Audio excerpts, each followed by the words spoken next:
As the 2023 elections draw closer, the controversy over zoning or rotational presidency continues to dominate political discussions. There is a consensus among several political leaders that zoning will go a long way in sustaining the unity of the country considering the level of division today. While many people might support the idea of rotational presidency, others say it is undemocratic and will hinder efforts geared towards electing credible and capable Nigerians into the presidential office. Now, joining me in the studio is public affairs analyst Bola Oba. Nice to have you join me this morning. Thank you very much. Great. You're welcome.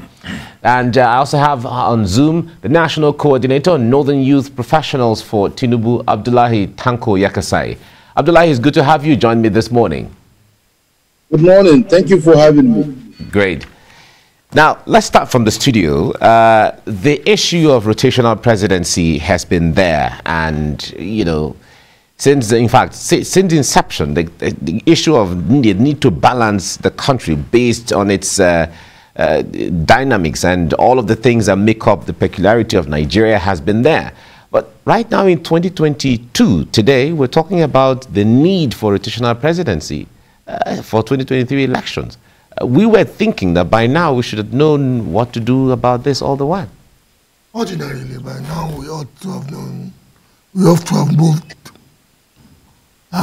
farther away from rotational presidency, but let's be very honest with ourselves.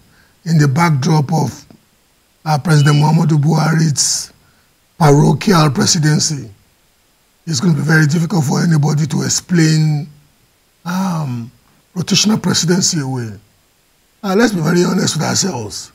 There is a group of Nigerians who believe that because they have the numbers, they can pretty much do whatever they want. This is a federation. And even in the most exhibitive federation on the face of the earth, numbers don't really play the game. The American president is not elected by the number of those, literally, the number of those who voted for him. There is an electoral college. And in that electoral college, a state as small as Maine will punch his own weight as a state as big as California. But that's a peculiarity of the American system. And that's what I'm telling you, that even in Nigeria, so look, take away the hypocrisy and the duplicity of some of our founding fathers. There was one who wrote so copiously, so eruditely on federalism, but every opportunity he had, he would, in fact, he voluntarily left the premiership of the area where he was noted to be a fantastic administrator to go and be leader of opposition in the center, very, very hollow position. It's such a hypocrisy. When he had the opportunity to, you know, maybe just wanting to be conciliatory to a government that just did him a favor by releasing him from jail, he served as a strategic member of a cabinet that prosecuted the war. So I'm sitting here now and look at even the NCNC. Look, we went into this federation believing, and the most, you know, look, I am not one given to supporting feudalism or conservatism. The most honest of all the founding fathers was actually Sardauna. He had the grand opportunity to come majestically to Lagos to assume premiership. What did he do? He sent his second best to come on, because according to him, as a federalist, he knew the importance of his region.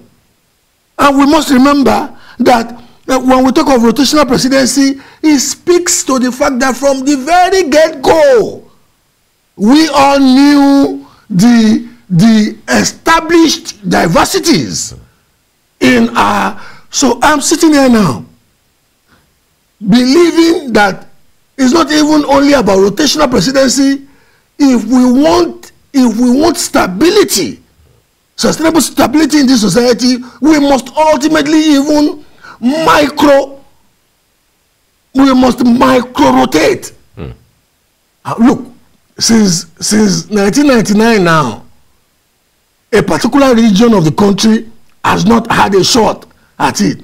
look at it from 1960, except for the accidental assumption of office for 6 months of a general who was just by his titular this thing, fortunate to only, is it then proper to want to speak as a rational, fair, equitable Nigerian? Yeah, be sitting here and be saying because I'm a Yoruba man, we should not balance this thing. So I'm one who wants to tell an average person watching this morning, who wants to over-espouse majoritarianism, or who wants to over-espouse the advantage that they think they have in numbers, that if you want a country, especially in the backdrop of the fact, and we should be saying this loud enough to ourselves, the northern part of Nigeria is discombobulating, is disintegrating. President Muhammadu Buhari cannot retire and go to Daura. It will be even difficult for President Muhammadu Buhari to retire and go to Kaduna, where he used to live. Why do you think so? Look at the reality of Nigeria today. Look, I had as a director in a company, I had to make a decision to shut a company, to shut a branch in Kaduna. Before we ran away from the road, we would ordinarily fly to Abuja before and go by road. We had to we deluded ourselves that we could use the trains. We deluded ourselves. Which one is safe? All right. Okay, I'll come back to you on this. Abdullahi, let me come to you on this. The issue of rotational presidency. Some people say that it negates the idea of getting a credible leader. Some people have said that, of course, there are credible leaders anywhere, any state, any local government of this country. But when we talk about rotational presidency, sometimes it undermines the issue of meritocracy. What do you say of this? Okay, thank you so much.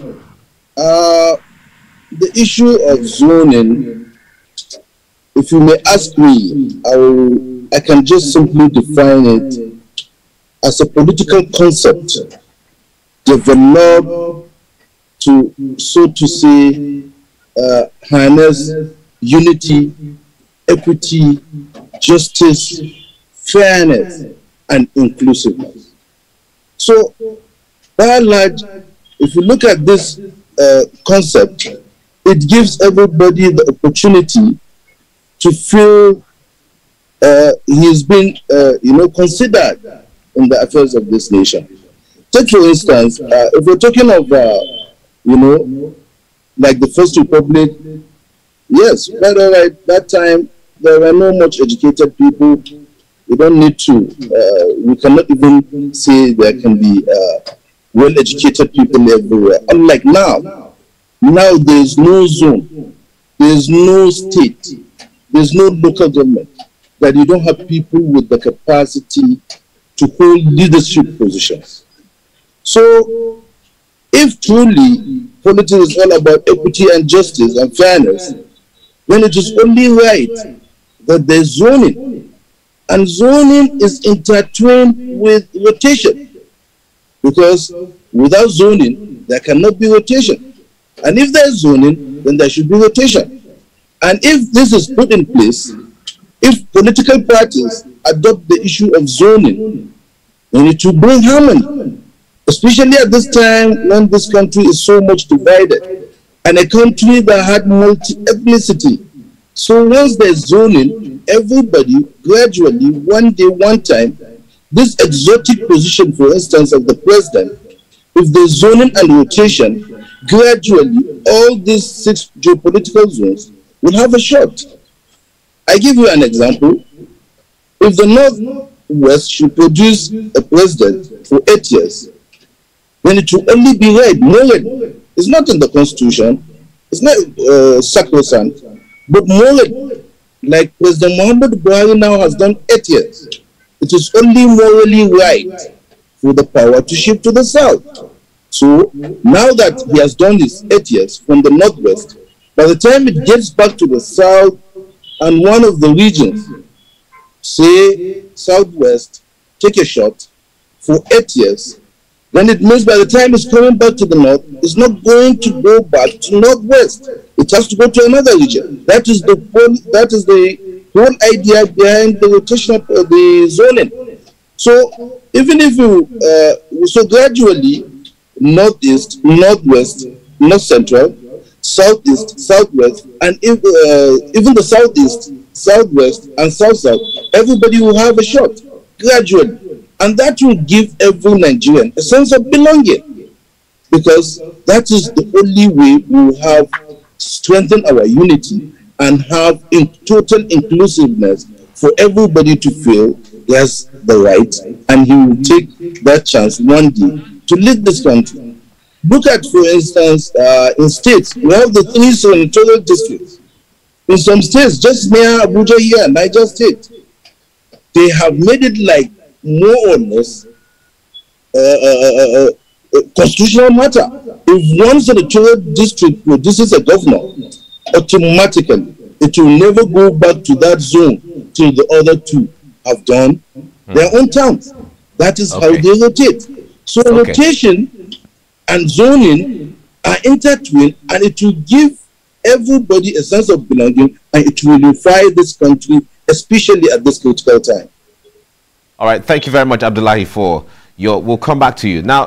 Well, at the point is, all of this, the idea that Abdullahi has lined out, are things that politicians are aware of. Everyone, almost everybody, is aware of this. But what do you think is the reason why we're still here in 2022 debating whether power should shift to the south, when we all know what should be done? You must remember that there was a time in this country, not too long ago, and most of us, all of us involved in this program this morning, must have grown up well enough that a Muslim man was elected as the candidate of his party, and against all the counsel given him, he picked another Muslim man, and yet the ticket won. Because the environment then was such that even Nigerians felt competence, name recognition, antecedents ordinarily were the parameters they used. And Nigerians did it organically. And the same Nigeria, 8 years ago, a Muslim man was elected by his party to be the candidate. And because of the dynamics of politics and the agreements he has entered into, the presumptive vice presidential candidate was also going to be a Muslim, and within the party some people said no. It eventually picked somebody else. But unfortunately, in the last 7 years, the incumbent has muddled the water that Nigerians have reclined, and it's natural anywhere in the world where there is scarcity. Where there is scarcity and lack, people resort to their primordial instincts. It's not helpful, it's dangerous, it does not allow for value, innovation, creativity, and sustainable progress. But you know what? President Muhammadu Buhari dropped the ball big time. If his presidency had encouraged the sense of belonging, we wouldn't be where we are now. Many in his party cannot tell him this directly. Many in his party cannot, especially those who are currying his favor, because they still believe that we live in a dystopic democracy where the anointment of the all omnipotent president would instruct the emergence as the candidate of the party. But truth be told, some of us are too old and are too fortunate in life, and we have alternatives not to use this opportunity to tell Nigerians the truth. Truth be told, in the backdrop of this president's presidency, I am sorry, it is not only about the issue of zoning. I am one that even believes that if we want, look, I just returned, from the diaspora where I used to live, and many of my friends are so disillusioned about what do you believe in this Nigeria, that you are not subscribing to this Yoruba nation. You don't want to countenance this Biafra this thing. And I tell them, you people, when it was time to campaign for Brexit, you people joined those who wanted to stay in Europe. And your reason then was that you would rather want to belong to a bigger market. Many of you who are entrepreneurs, most of my friends are successful entrepreneurs in the UK. Many of you who are entrepreneurs are complaining that Brexit is negatively affecting the way you do business. Why would you then want to disintegrate the biggest market on the continent of Africa? You know what? Nigeria may not be perfect, but Nigeria is an asset for any value innovator who is an entrepreneur in this market. Yes. And if we want the sustainable peace of Nigeria, we must be fair to all concerned. Okay. That is why I even believe in micro-zoning to the southeast of Nigeria. It's all right. Now, Abdullahi, let me come back to you here. Now that this issue of rotation or zoning is causing controversies, because if you look at our books and like you said earlier, there's no constitution that says you have to rotate this and that. It's just a gentlemanly agreement or moral, the issue of understanding of, okay, when I have it this time, let me give it to you so you have it the other time and all of that. But since this is causing controversy, one would say, would it just be okay to constitutionalize the issue of rotational presidency, because the issue of geopolitical zones have come to stay politically? All the political parties recognize this, and it has become part of our configurations. Should it be right to say, let us put this in the constitution in the next amendment and let everybody just know this is the right thing to do? Thank you very much. I really like that you asked this question. You see, during, if you can recall, during Sani Abacha time, at that 1994-95 Constitutional Conference, it was put in the Constitution that there should be rotation and zoning. Unfortunately, Abacha died, and he died with that noble idea. But as it is today, I personally want to see that enshrined in the Constitution, because it is the only way we can have peace, harmony, and continue to stay united. All these agitations, you hear the IPOB, Biafra, saying this and that, is when somebody feels he's marginalized, he feels aggrieved. So, in essence, if you constitutionalize this issue of zoning, that will solve the matter. Even the political parties, because what happened during that Abacha time was, if it were the Constitution had scaled to, was the idea that political parties, they must have that Constitution and zoning before they can get registered by INEC, by the Electoral Empire. So even now, I want to see the National Assembly amend the Constitution and put zoning, as a sacrosanct in all the political parties. They must abide by it, because that will continue to galvanize this country, and everybody will feel is having a sense of belonging. And that will gradually make sure every part of the country take a shot at all the exotic positions we're looking at. Because even at my party, I'm a registered APC member from inception, since 2014. And I'm telling you, my personal opinion is, this time around in 2023, the party should please endeavor to allow the South have a shot at this presidency for peace to continue to reign in the party and the country at large. This is my idea, this is my belief, and I want to see that happen. Okay. Abdullahi Tanko Yakasai, thank you so much for talking to us on TVC Breakfast. Thank you so much. Right. Well, Alba, thank you so much. There's still so much to talk about, but time will not permit us to go further than this. Thank you so much. Thank you very much. Right.